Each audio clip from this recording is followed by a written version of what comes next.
ఢిల్లీకి రాజైన తల్లికి కొడుకే అన్నట్లు ఉంది తెలంగాణ సీఎం రేవంత్ శైలి. ప్రతిపక్షంలో ఉండగా ఎలా తనదైన శైలిలో మాటల దాడి కొనసాగించారో ఇప్పుడు అలానే కొనసాగిస్తున్నారు. తెలంగాణ యాస భాష బాగానే వంట పట్టించుకున్న రేవంత్ రెడ్డి అటు కేసీఆర్ను ఇటు బీజేపీ నేతలను తన మాటలతో ఆడుకుంటున్నారు. ఈ క్రమంలో పాత వాసన ఇంకా పోలేదా? ఇదే దూకుడు ఇంతకుముందు కూడా కొనసాగిస్తారా? Watch the story.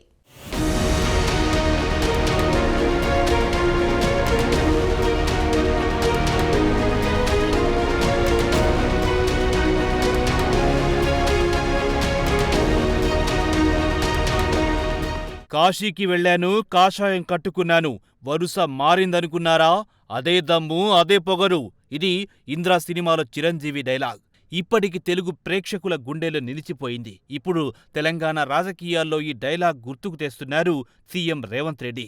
నాడు ప్రతిపక్షంలో ఉన్నా, నేడు సీఎంగా ఉన్నా అదే దూకుడు, అదే భాష, అదే యాసతో రెచ్చిపోతున్నారు. రేవంత్ రెడ్డి ప్రతిపక్షంలో ఉన్నప్పుడు అధికార పక్ష నేతల్ని చీల్చి చెండాడేవారు.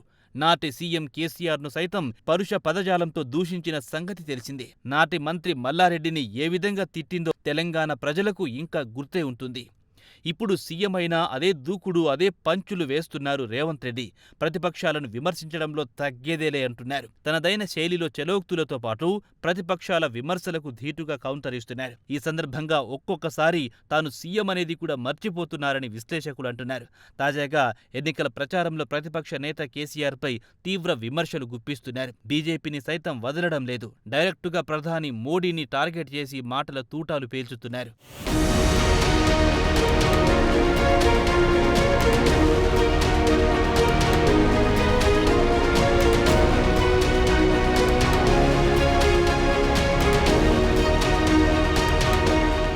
కాంగ్రెస్ ఎమ్మెల్యేలు తనతో టచ్లో ఉన్నారని ఇటీవల కేసీఆర్ చేసిన వ్యాఖ్యలకు రేవంత్ రెడ్డి చాలా ఘాటుగానే స్పందించారు.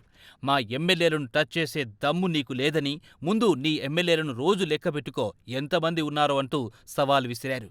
రోజు లెక్కపెట్టుకో కేసీఆర్ అంటూ వార్నింగ్ ఇచ్చారు. హైటెన్షన్ తీగ మాదిరిగా మా ఎమ్మెల్యేలకు నేను అండగా ఉన్నాను, ముట్టుకుంటే మాడి మసైపోతావంటూ కేసీఆర్పై చెలరేగిపోయారు రేవంత్ రెడ్డి. 10 ఏళ్లు అధికారంలో ఉండి తెలంగాణను దోచుకు తిన్నారని కేసీఆర్ కుటుంబంపై విరుచుకుపడుతున్నారు రేవంత్ రెడ్డి. తాము మేనిఫెస్టోలో ఇచ్చిన హామీలను అమలు చేస్తుంటే బీఆర్ఎస్, బీజేపీ వాళ్లు ఓరవలేకపోతున్నారని రేవంత్ రెడ్డి విమర్శించారు. రాష్ట్రంలో కేడీ, కేంద్రంలో మోదీ, ఇద్దరు దొంగలే అంటూ మోదీని సైతం వదలకుండా విమర్శల బాణాలు ఎక్కుపెడుతున్నారు రేవంత్ రెడ్డి. తరచూ ప్రభుత్వం కూలుతుందని ప్రతిపక్షాలు అనడంపై కూడా రేవంత్ రెడ్డి ఘాటుగానే స్పందించారు. తెలంగాణలో వచ్చే 10 ఏళ్లు కాంగ్రెస్ ప్రభుత్వమే ఉంటుందని, నువ్వు కాదు నీ అయ్య వచ్చినా అధికారంలోకి రాలేవంటూ కేసీఆర్పై విరుచుకుపడ్డారు.